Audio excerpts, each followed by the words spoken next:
All right. Hello, Facebook. Hello, YouTube. You both were online at the exact same time. Actually, YouTube went a little earlier, but we're getting rolling. Tonight we have something. I wanted to do a let's an I don't want to call it intro to RGB. I want to do a more I want to do more of a let's get started with xLights for the season for all of the people. We typically do this every year. Last year I called it getting to start testing with xLights. But I really wanted to do something special for the people who are getting their hands kind of dirty with this year. And I wanted to show that this can absolutely be really simple if you have everything kind of set up. So don't think you're behind. Don't think that you don't have everything that you need to do it. I mean, there's a handful of things that you do need, and I mean, I've got this whole little live demo that I'm going to do of all the stuff that's here. Unfortunately, it looks like there's something that you won't see, but we'll get to it in a minute. But first, let me go ahead and bring up xLights, and I'll share my screen real quick. Let me do that first. So xLights, that's the one. And we will go to share screen. Well, need to share screen first. There we go. That's number 4. Okay, so Facebook should see it now, and YouTube. There you go. YouTube should be able to see the xLights screen here. So what you'll see here is there's nothing up my sleeve. There's nothing in my layout. There is, there's a controller. That's not supposed to be there. That was supposed to be deleted before we started, but oh well, life goes on. So you have a blank directory here. This is you've never done anything in xLights before, and so there's a couple things that I want to preface this with. Is I call it auto magic. That's somebody else coined that term. I'm pretty sure it was Keith that coined the term. But what we're going to do is we're going to show how easy it is to set up and start and work with the with an xLights layout that is basic. These things behind me, I already know how they're built. I already, I've used these models before. I've downloaded the models before in xLights. I've pushed them the correct way. But if you understand the basics, what I'm about to do is should show you can go from 0 to having a basic show in a relatively short period of time. So a couple caveats I want to get out of the way first. First, I have beside me in this white box, this is a Falcon F16 V3. I don't have the V4 built out yet, and we're probably going to have some V5s coming pretty soon. Now it's hard to see. I can't get everything in the shot for you, but I want to. But you can see here there's a network cable. There's 2 network cables. One goes right over to the box here, and the other one, this off of this network switch, goes to the back end of this computer, so that we're broadcasting from this computer via Wi-Fi. So thank goodness I have good Wi-Fi. But the wired network is definitely connected to this controller here. So with that in mind, I already have a network connection to a computer, to a switch that will go out to the show, which is this controller. And from this controller, I have a number of props, and they're already pre-plugged in because I just want to whiz-bang through it to show you how fast it can be to do it. But I'm going to go step by step. So with the caveat out of the way of I have everything kind of plugged in already, and you understand that we've already pushed the pixels, and I have a direction of how everything's going to go. What I'm going to do is I'm just going to start by the very first basic thing that you need to know is how exactly do I get my controller to speak to my computer. And to do that, I'm going to go into Windows, and I'm going to look for, and I'm typing in the Windows search bar, network. And it's going to bring up settings, network settings. So I just type network, and here's the network settings page. I'm going to come down here to where it says change adapter options. And this is going to open up another box that just popped up over here. I'm going to move the settings box out of the way so that this is all we're looking at. And I'm going to take xLights off the screen because that's not important at the moment. So the first thing to get started with is we can see that we have 3 different connections here. One's a Bluetooth network connection. I don't have anything Bluetooth connected to this computer at the moment. I have a Wi-Fi signal. That's how we're broadcasting to Facebook and YouTube and in the Zoom room. So that by all means is how we're communicating. And the third way is that Ethernet jack. Now that's this red cable that you see right here on this network switch that's going right back to the back of the computer, and we have a clear connection, because if I unplug this, possibly see now it has a big red X there. So I'll go plug that back in. And that lets you know as soon as it makes that connection to the switch again, boom. Now we're online with the switch. It sees the switch from the back of the computer.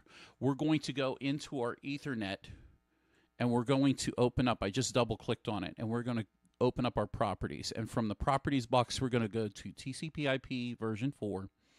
We're going to select properties, and we're going to assign my computer on my network jack, which is not receiving Ethernet, any kind of network data. I'm assigning my computer an IP address, okay? And I'm going to call it 192.168.1.1. I'm going to go to the subnet mask. If I click on the box, it autofills this in for me, 255.255.255.0. And you can leave the gateway empty. You can leave the preferred DNS and the alternate DNS empty as well at this point, and click OK. We'll close those boxes up, and now we should have a connection. We've created a network. Basically, we've created a little zip code for you for this computer that we're working off of right now to connect with something else that's on the same network, which happens to be this this Falcon F16 V3. So that's the hard part. Hang on just a second. Okay. What we'll do is we'll go back in and grab xLights, which I put way over here, and I don't know why. So this is my version of what AutoMagic is in xLights. If you have a Falcon, if you have a Culp controller, if you have some of the other controllers that are available, and xLights can recognize them, or they're built into xLights, and they have the ability to speak through either DDP, I think, or ArtNet, or they're built into xLights. The developers have worked out a way to discover controllers that happen to be sharing the same network. Now, on this network, I have, like I said, I have one controller. I have one black wire, one network wire coming out of my switch, and it's going right over here to the Falcon. You might be able to see that. And it's plugged in right there. So with that being said, we're going to use Discovery, because I know this works with a Falcon. I know it works with DDP through the Culp controllers. I know it also works with a number of other controllers, including the xLights controllers, I believe. We'll go ahead and click the Discover button. And what xLights just did was it found the Falcon. Now, the Falcon F16 V3, V4, V5 they all probably come with a default address of 192.168.1.50. So generally, I don't recommend using the .1.50 as any of your controllers. I always leave that one blank, and I don't utilize that in my show, because if I should happen to change a controller out and I need to go search for it and discover it, then .50 shows up as my spare controller, and then I can assign it what IP address it needs to take on then. So that being said, we've quickly gone in and grabbed our controller. Now, this is what's really nice about the V3 and some other controllers. Since xLights is intelligent, it can find out what kind of controller it is. It can set up the vendor settings, and it can go in and tell you the model of the controller, the variant of the controller. And in this case, I have 2 expansion boards. This is a 32 output board, plus I have 4 differential outputs, so it can expand out with 4 smart receivers on 4 different lines. So this controller is built out as big as it can be, but with the ability to add smart receivers on if I like it. I'm not going to do anything else in xLights. or in the excuse me, in the control panel or in the control tab, because everything that is needed is absolutely already created. So the next thing that we're going to do is we're going to go through and we're going to create all of these models. Now I have here, I mean, nothing fancy here. This is a Boscoyo mini tree. It's a mini tree. I'll go ahead and grab the model and I'll talk about it as I build it. It is a 10 by 10 matrix, basically. But what we're going to do is we're going to change this from round to flat because it makes it easier. It just gives it a flatter appearance on the screen here. Then we'll go ahead and we'll set the number of strings. We've got one string hooked up. It's only 100 pixels. And I'm going to come down here to where it says nodes per string is 100. And now it's going to zigzag 10 times. It's going to go up, down, up, down, up, down, up, down. And boom, there's our mini tree model. And then the other thing that we have to know is where's the start location? Well, on this one, if I turn it around here, it actually is down here on the bottom right is where I started this one. So xLights auto defaults to the bottom left. In this instance, I already know how I built my tree, so I know I need to assign it. The bottom right is where my first pixel is. So boom, we've got one model done. Now the second model that we're going to do, just make sure, because I have them plugged in already. I want to make sure I do them right. The second model I have plugged in, you can see some pebble lights. They're right here. We'll go ahead and we'll put that on output number 2. It's only 100 of them.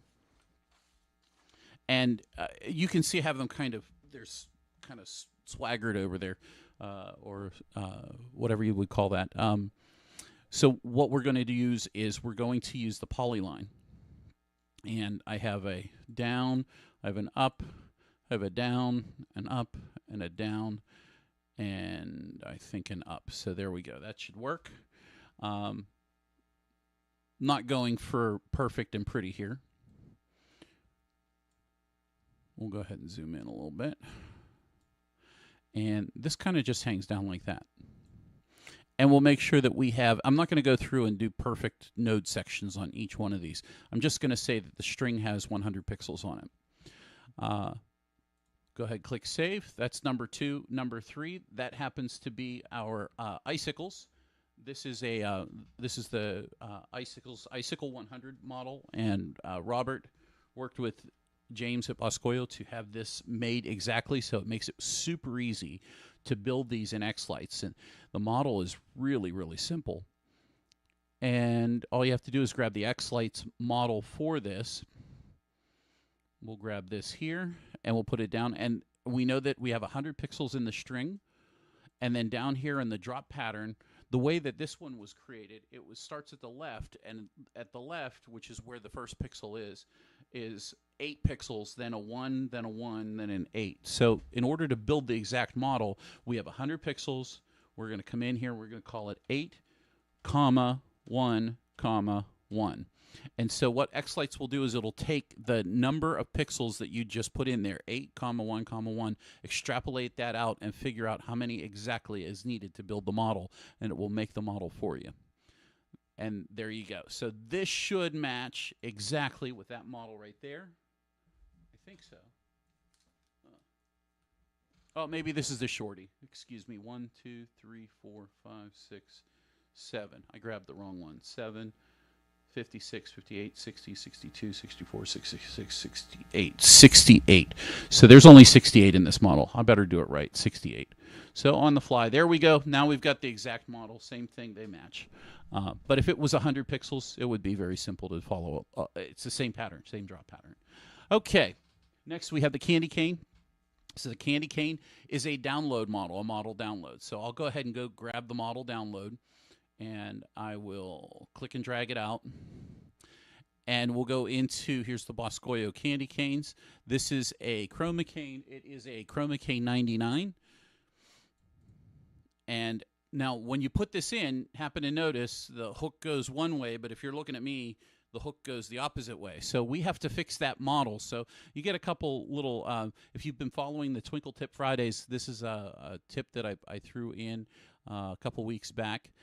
When you need to flip a model, when it doesn't match how a model was built, what you need to do is you need to come in here to the model data, click on the model data. Whenever it's a custom model, this is a custom model, and you hover over top of the model data and you right click, and then we can do this flip horizontal,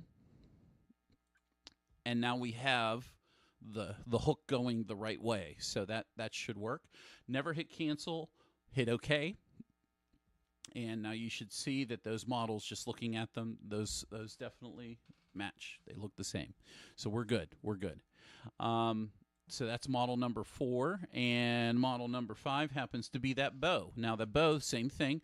We got that from Boscoyo. It's the first prop I pushed all year. And what I'm going to do is I'm going to use the xLights search here real quick. Bow.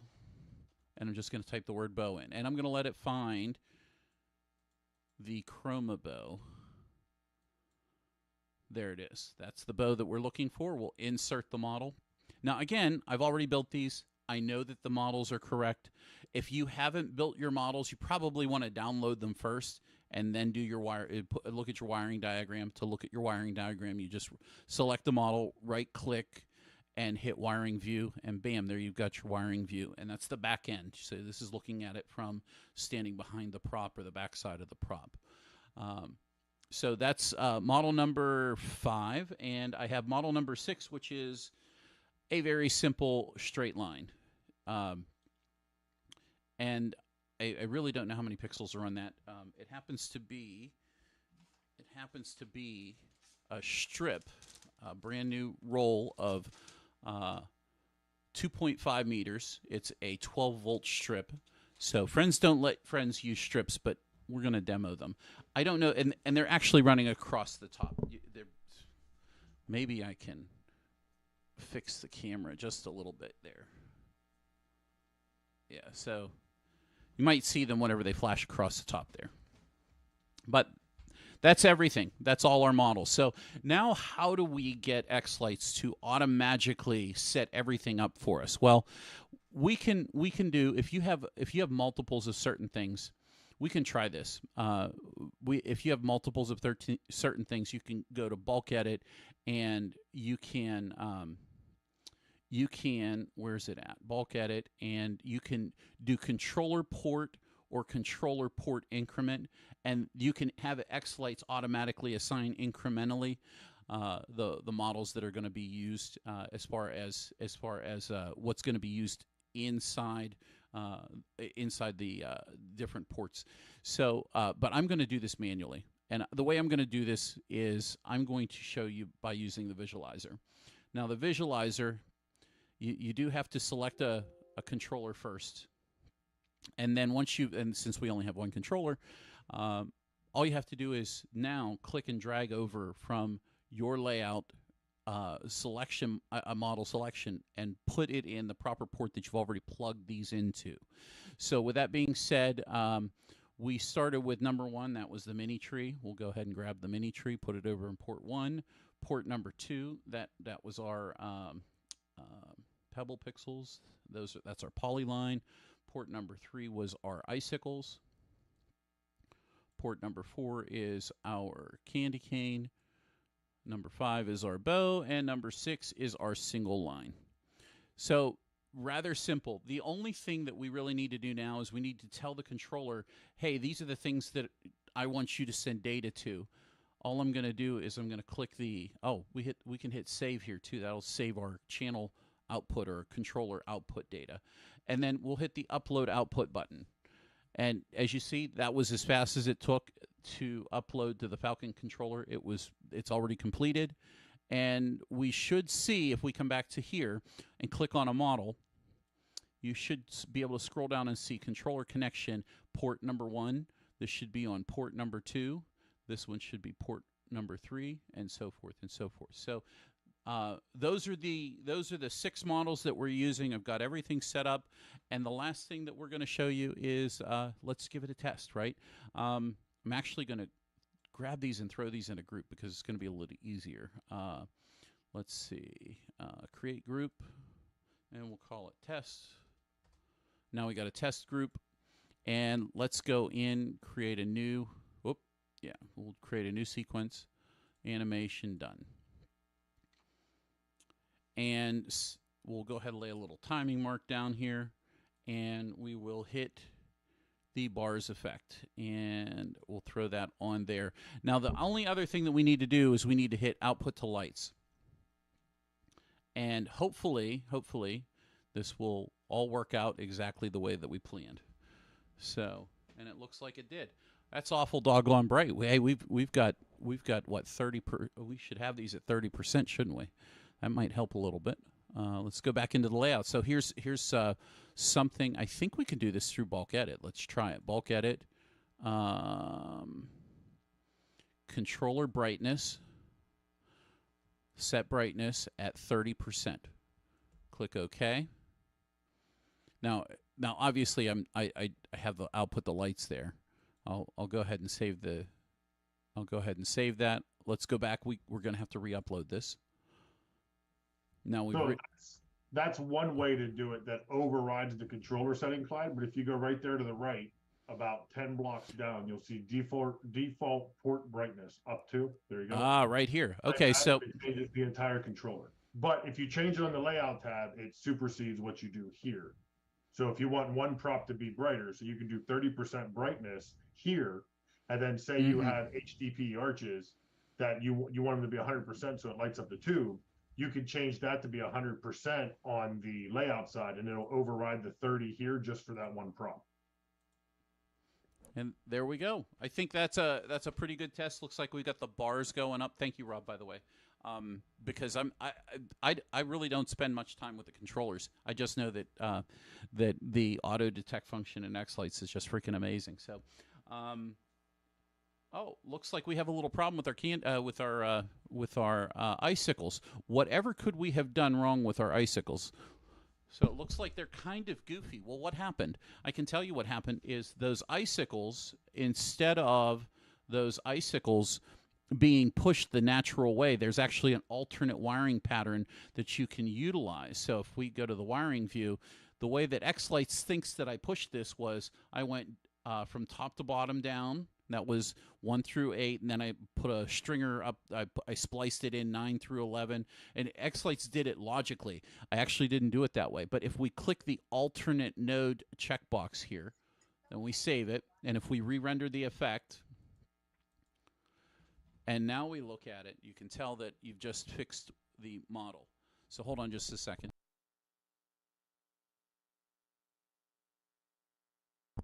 There we go. Turned off the light in the room, so there you go. A couple little things that come along with whenever you're working with different things in xLights. Just getting the test to work. This is way faster. This is the fastest way that I've ever seen to ever get anything set up and running in xLights. I think this is a good bit of information to kind of throw out to everybody. There's more to there's probably a lot more that I don't even know about. But to be honest, if you're able to do just these basic steps within xLights, you should. I mean, it should be like super easy. Well, this one's not going to show. Well, let's just do some testing. When you are testing your props, you definitely want to do them with the bars test. Whenever you do a polyline, you want to, and now it's not going to be accurate because I didn't count the pixels out. But if I took the time, I probably could get it perfect. This over there. Yeah, there we go.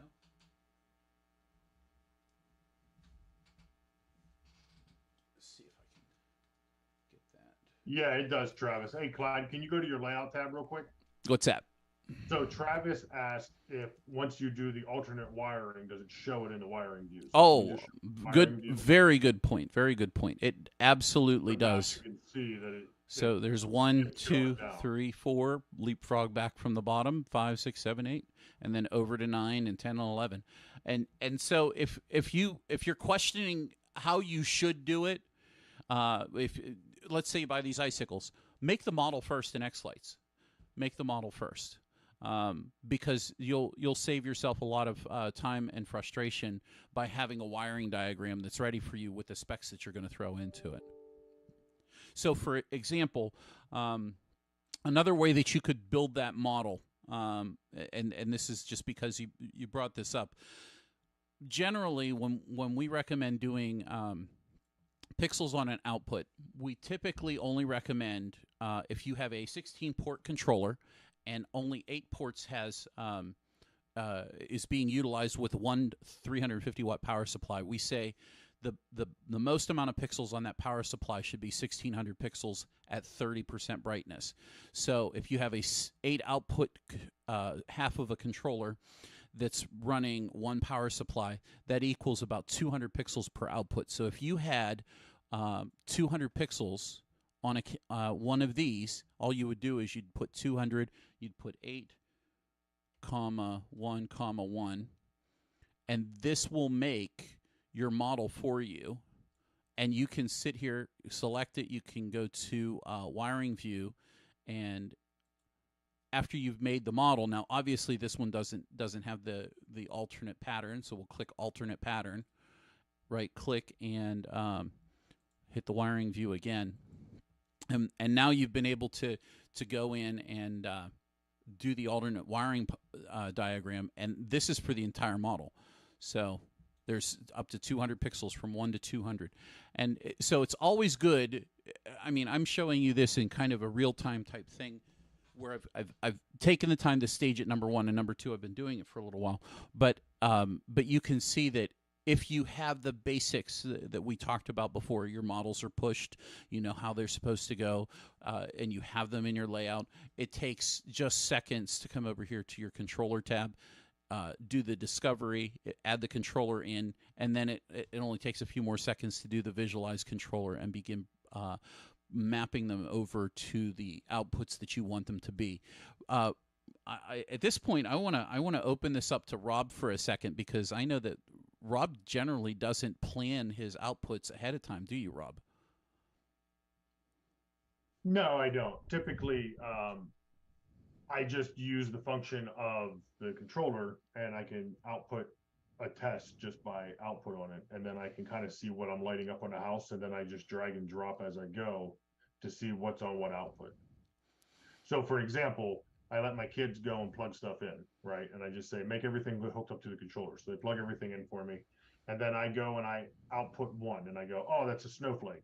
And then I go output 2, and I go, oh, that's a gingerbread. And I go output 3, and I go, oh, that's a tree star. And then I just go and I start dragging them into xLights the way that they light up, so I know, and then I render all my sequences and I'm done. It lets the kids are getting older now, so they kind of understand on what plugs into where, and they do it logically. But when they were younger, they just slam bam things into ports and stuff like that. And xLights made it easy where you can just go and drag and drop things in places that you want for it to work. And that's what I think a lot of us are really appreciate about this specific edition in xLights is the simple fact that we've been able to add something so powerful and simple and implement it, and to be able to change it per the controller. Now, again, there are probably a lot more options, and Rob, you could probably talk extensively about the controller tab and the layout tab. But suffice to say, I don't think it's ever been easier for us to do anything inside xLights as far as making this simple enough for people to jump in and begin using. Now, again, I am discounting greatly. I'm discounting. I already have a controller. If you don't have a controller built, this is going to be a little bit more work for you to do. If your props aren't built, you're going to have to push the props. I mean, I'm using all stuff that I already have. I'm not doing anything extra, and obviously I make it look easy, but it really does get that easy. So by show of hands, if you're in chat and in the Zoom room, by show of hands, go ahead and share how many people this is your first year or your second year, and is this kind of hopefully this is helpful. Is this something that you guys are learning, or if you haven't done it or haven't utilized it yet? So just kind of give me a little bit of feedback. If you're on YouTube, I am watching the comments. Go ahead and comment. Have you used this before? Have you seen it yet? Discovery. How many people have used Discovery? It's like my favorite thing in the world to use Discovery. And Rob yells at me all the time because just because. But I absolutely love Discovery.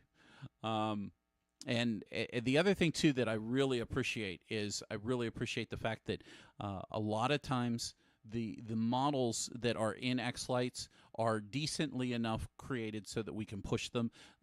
Some of the older models might not be as nice. The older singing trees with one missing a lip. That one was a little bit stretched out, and you had to splice it in. But overall, having the models where they're set up, and all you have to do is bring them in and download them from the vendors. It's way easier than it ever used to be. So if you have any questions or comments, put them down below. If you're on YouTube, if you're on Facebook, it looks like that's about it for the night. I didn't want to go into this big long thing. I wanted to do a nice short video, about 30 minutes, and everything in here is as much information as you need to kind of get started and to use some of the features and functions with xLights. You can play with the auto assignment of the channel or the outputs. I want to say channels, but they're not. But auto assignment of the props to certain outputs. Just like Rob said earlier, if you've got little ones and you say, here, just go plug it in, and it doesn't matter where, because whenever you go push the output, the lights, and you say, oh, this one, I push this on, and that goes there, I'll just put it there in my layout, and that's in number 2, and boom, and move on to the next thing. Just like Rob said, it makes it super easy for you to not stress about trying to set everything up and knowing exactly where everything goes in. Now, if you have a really big display, and maybe you need to take your time with it, and maybe you need to do one controller at a time. That's how I like to do mine. I do mine one controller at a time. So any questions in chat? I don't see anything yet. Facebook, YouTube, guys, thank you for joining us. If you like the video, hopefully give us a big thumbs up, like the video. If you haven't done yet, so YouTube, if you're not part of the YouTube subscriber team just yet, we are working on getting up to 4,000 subscriptions and we're closing in pretty darn quick. Everybody has kind of really jumped in. There are probably 20% of the people who watch our videos that are subscribed to our channel. So the other 80%, it would be awesome if you just hit the subscribe button.